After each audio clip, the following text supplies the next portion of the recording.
राधे राधे, हरे कृष्णा। कैसे हो आप सभी लोग? आशा करती हूँ आप सभी परम मंगल में हो गए, स्वस्थ हो गए, अच्छे हो गए। आने वाला है साल का सबसे बड़ा त्योहार। मैं साल का इसको सबसे बड़ा त्योहार इसलिए कहती हूँ क्योंकि इस त्योहार में हम जो कुछ भी करते हैं उसका अनंत गुना फल हम लोगों को मिलता है। ठीक है ना। मैं हर साल 100 सेरी दान करती हूँ, वो इसी साल इसी त्योहार से संकल्प लेती हूँ। और भी मैं बहुत सारे संकल्प इस त्योहार से लेती हूँ। तो आने वाली है मकर संक्रांति। देखो, महीने में एक संक्रांति आती है, लेकिन सबसे बड़ी संक्रांति जब होती है जब मकर संक्रांति होती है। मतलब सूर्य का जब मकर राशि में प्रवेश होता है धनु राशि से निकलकर, तो उसको मकर संक्रांति बोला जाता है। मैं बहुत छोटी थी, बचपन से ही मैं देखती हूँ मकर संक्रांति में मेरी चाची के यहाँ से, मेरी मामी के यहाँ से, मेरी मामी के यहाँ से मेरे लिए खिचड़ी आती थी। हम लोगों के लिए खिचड़ी आती थी, उसमें थोड़ी सी खिचड़ी होती थी, चावल होते थे, ठीक है ना।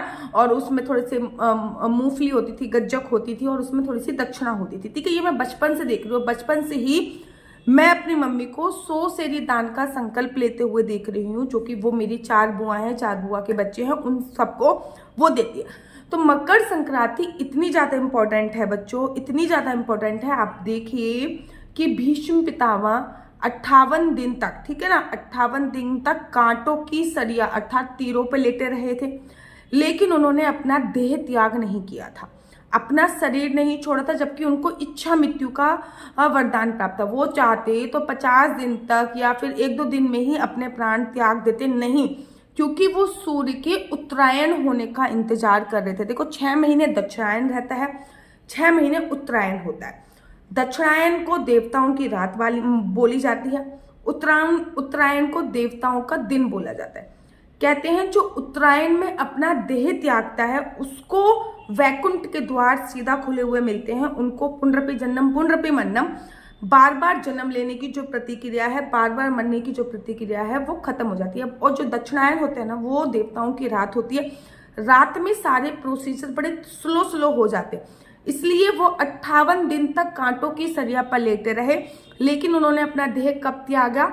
जब सूर्य उत्तरायण हो गया, और तब उन्होंने अपना देह त्यागा।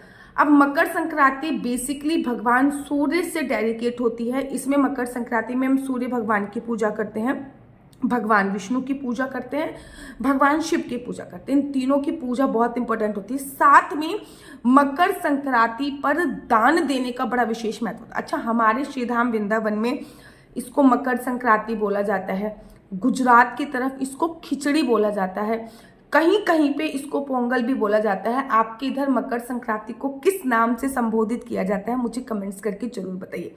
सुबह सुबह हम लोग इसमें सूर्य भगवान की पूजा करते हैं। कहते हैं पूरे साल भर अगर आप सूर्य भगवान को जल नहीं देते हो तो इस दिन आपको सूर्य भगवान को जल अवश्य देना चाहिए, जिससे आपकी कुंडली में सूर्य की जो स्थिति है वो मजबूत हो जाती है। और जब सूर्य की स्थिति मजबूत हो जाती है ना, तो समाज में मान सम्मान प्रतिष्ठा बहुत इंपॉर्टेंट है। बड़े सारे लोग जब मुझसे कुंडली दिखाते तो बेसिकली बोलते, दीदी सरकारी नौकरी नहीं लग रही। सर, तो अपनी कुंडली में सूर्य को मजबूत करो। सरकारी नौकरी का जो डिपार्टमेंट है वो सूर्य भगवान के पास होता है। तो आप लोगों को मकर संक्रांति वाले दिन एक लोटा लेना है, और इस लोटे में थोड़ा सा गुड़ डालना है। इस लोटे में गुड़ के साथ साथ काले तिल जरूर डालने हैं। बेसिकली रोज काले तिल का उपयोग सूर्य भगवान को जल देने में नहीं किया जाता। रोज आप गुड़ और रोली डाल के सूर्य देवताओं को जल देते, ठीक है ना। ऐसे ही तांबे के लोटे में सूर्य भगवान को जल दिया जाता है, क्योंकि तांबे का लोटा रिलेट करता है भगवान सूर्य को। जिनकी कुंडली में सूर्य की स्थिति खराब होती है ना, उनको मैं तांबे के जग में पानी पीने के लिए बोलती हूँ, उनको मैं तांबे का कड़ा धारण करने के लिए बोलती हूँ, उनको मैं सूर्य भगवान को जल देने के लिए बोलती हूँ। तो अगर आप लोगों की कुंडली में सूर्य की स्थिति खराब भी ना हो, तब भी आपको इस दिन सूर्य भगवान की पूजा अर्चना वंदना जरूर करनी चाहिए। मकर संक्रांति पे सुबह सुबह सबसे पहले लोटा लेना चाहिए, उसमें गुड़ डालना चाहिए, रोली डालनी चाहिए। अच्छा, रोली जो मांग में सिंदूर भरते हैं ना, हाँ, वैसे एक रोली बनाई जाती है। और वो लोग मुझसे कहते हैं, दीदी हम आपसे मंगा लें। मेरे से क्यों मंगाना है आपको, आप घर पे क्यों बनाओ। सिंपल सा हल्दी लीजिए, हल्दी में थोड़ा सा चूना मिलाइए, थोड़ा सा नींबू मिलाइए, आपकी रोली बनके तैयार होगी। एकदम शुद्ध सात्विक रोली बनके तैयार होगी। तो रोली डालना है, उसके बाद काले तिल डालना है, और सूर्य भगवान को, उगते हुए सूर्य भगवान को, जितना ज्यादा हमारे में कहते हैं सूर्य और चंद्रमा जब बुढ़े हो जाते हैं, बुढ़े का मतलब होता है पूर्ण रूप से निकल जाते हैं, तो उनकी जो पावर होती है वो थोड़ी सी छीड़ हो जाती है। इसलिए जब वो उग रहे होते हैं तभी उनको आपको जल देना होता है। ओम सूर्याय नमः, ओम सूर्याय नमः, ओम सूर्याय नमः, ओम हिरण्यगर्भाय नमः, ओम भास्कराय नमः, ओम ध्रुवाय नमः का जाप किया। मकर संक्रांति पर तिल का बहुत ज्यादा सेवन किया जाता है। कहीं कहीं पे इसको खिचड़ी भी बोला जाता है, क्योंकि इसमें खिचड़ी बनाने का बहुत प्रावधान है। मैंने अभी आपको बताया ना कि जब मैं छोटी थी तो मेरे माता पिता खिचड़ी बांटते थे। मेरे लिए खिचड़ी बहुत सारी जगहों से आती थी। मैं बेसिकली इस त्योहार का इंतजार करती थी। तो इसमें जितना ज़्यादा हो सके तिल दान कीजिए, जितना ज़्यादा हो सके तिलों का सेवन कीजिए। माना कि इस दिन व्रत होगा, लेकिन फिर भी इस दिन तिल का सेवन कर सकते हैं अगर आपका निर्जला व्रत नहीं है। अब खिचड़ी कैसे बनानी है, कैसे नहीं बनानी, क्योंकि इस दिन सठ तिला एकादशी भी है, जिसमें 6 प्रकार से तिल का आपको उपयोग किया जाता है। अब इसमें खिचड़ी कैसे बनाएंगे, इसके लिए मैं आपको पूरी एक डिटेल में वीडियो बना के दूंगी कि खिचड़ी का दान कैसे करें, खिचड़ी कैसे बनाएं, पूरी डिटेल में वीडियो में बनाऊंगी। इस दिन आपको सुबह सुबह उठना है, पानी में काले तिल डाल के। वैसे तो देखो उपटन लगा के नहाने की भी बहुत बड़ी महिमा इस दिन है। तो मैं क्या करती हूँ, थोड़ा सा ना एक मिक्सी का जार लेती हूँ, उसमें थोड़े से आपको काले तिल डालती हूँ मैं। काले तिल के साथ साथ उसमें थोड़ी सी मुल्तानी मिट्टी डालती हूँ। मुल्तानी मिट्टी के साथ एक चुटकी हल्दी डालती हूँ। इन सबको पीस कर एक पेस्ट बनाकर डिब्बी में भर के रख लेती हूँ।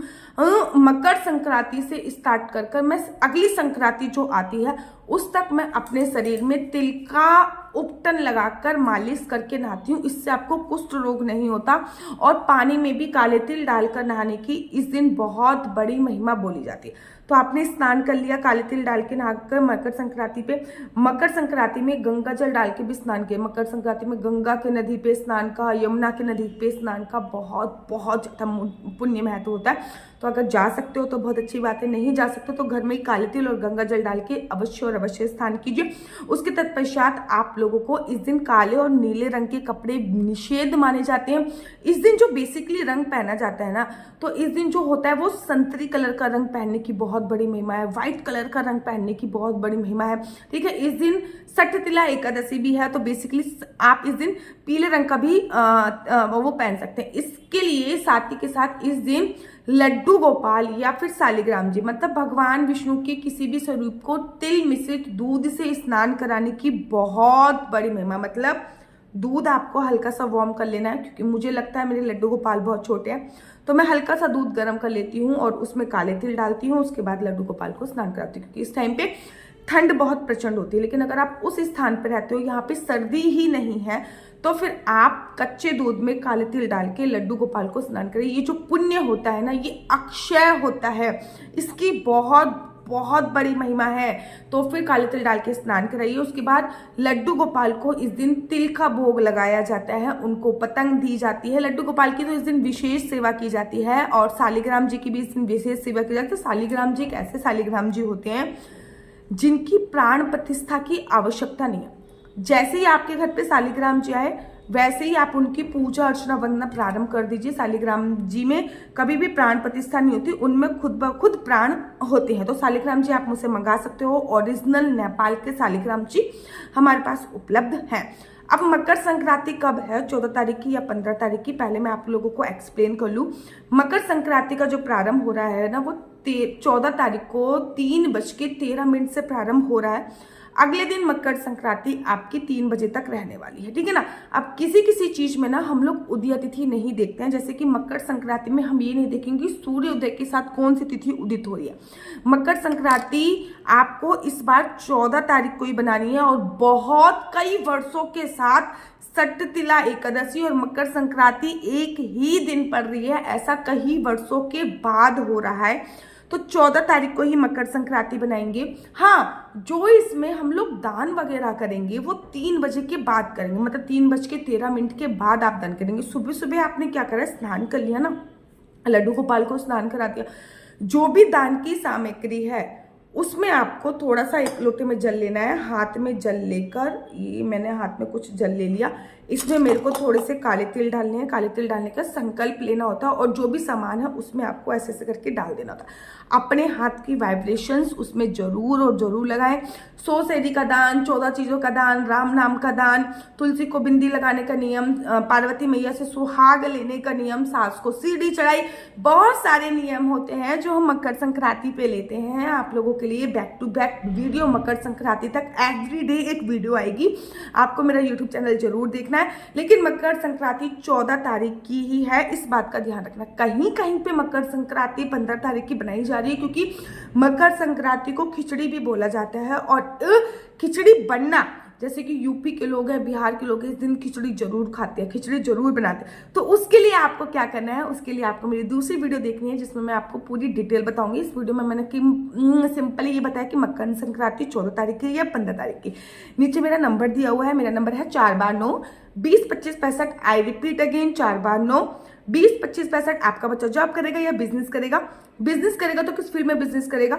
जॉब करेगा तो किस सेक्टर में उसको जॉब करनी चाहिए? आपका बिजनेस चलते चलते रुक गया है, विवाह का योग कब है, संतान प्राप्ति का योग कब है, विदेश जाने की कितने % संभावना है, शादी का योग कब बन रहा है, आपका घर कब आएगा, काम होते होते अचानक से रुक गया है, तो ये सभी जानकारी आप मेरे से कुंडली के माध्यम से दिखा सकते हो।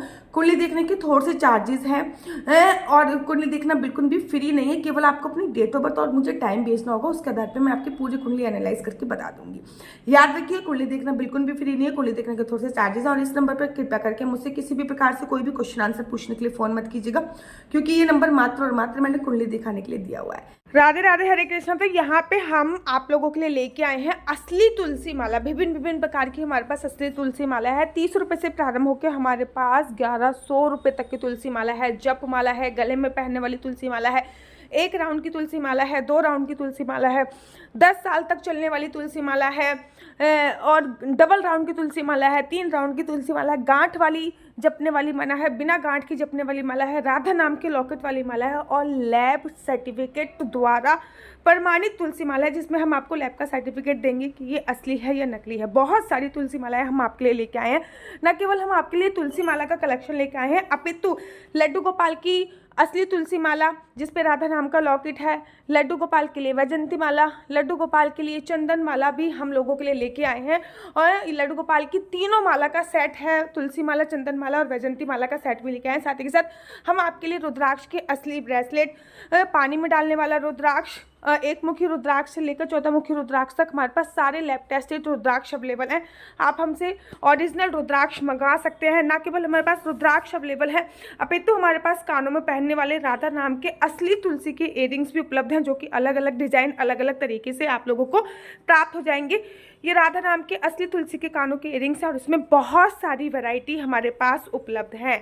आप जल्दी से जो नीचे नंबर दिया गया है उस पर संपर्क करके अपनी चॉइस से कोई भी राधा नाम के इयरिंग्स अपने लिए ले सकते हैं। उनके प्राइस बहुत ही सस्ते हैं। 150 रुपये से फ्री हो 150 रुपये से स्टार्ट होकर मात्र 200 रुपये तक है। और ये है राधा रानी और भगवान श्री कृष्ण जी के चरण, जो आपको अपने मंदिर में जरूर और जरूर विभिन्न प्रकार की अलग अलग तुलसी मालाएं आप लोगों के लिए उपलब्ध है। 30 रुपये से प्रारंभ होकर 1300 रुपये तक की तुलसी मालाएं आप लोगों के लिए उपलब्ध है। हम आप लोगों के लिए लेके आए हैं श्रीधाम वृंदावन की रज। 8 प्रकार की रज इसमें उपलब्ध है, न केवल एक सेवा कुंज की, निधि कुंज की, ललिता कुंड की, राधा कुंड की, कृष्ण कुंड की, निधि वन की, यमुना जी की, 8 जगह की ब्रज रज इसमें आपको उपलब्ध हो जाएगी। ऑर्डर जल्दी से जल्दी नीचे दिए गए नंबर पर करिए, हमारे पास लिमिटेड स्टॉक है। राधे राधे। अगर आपको मेरी वीडियो अच्छी लगती है तो आप अपने यूट्यूब चैनल हरि बोल को लाइक शेयर सब्सक्राइब करना बिल्कुल भी मत भूलिए। तब तक के लिए मुझे दीजिए इजाजत। राधे राधे, हरे कृष्ण, हरि बोल।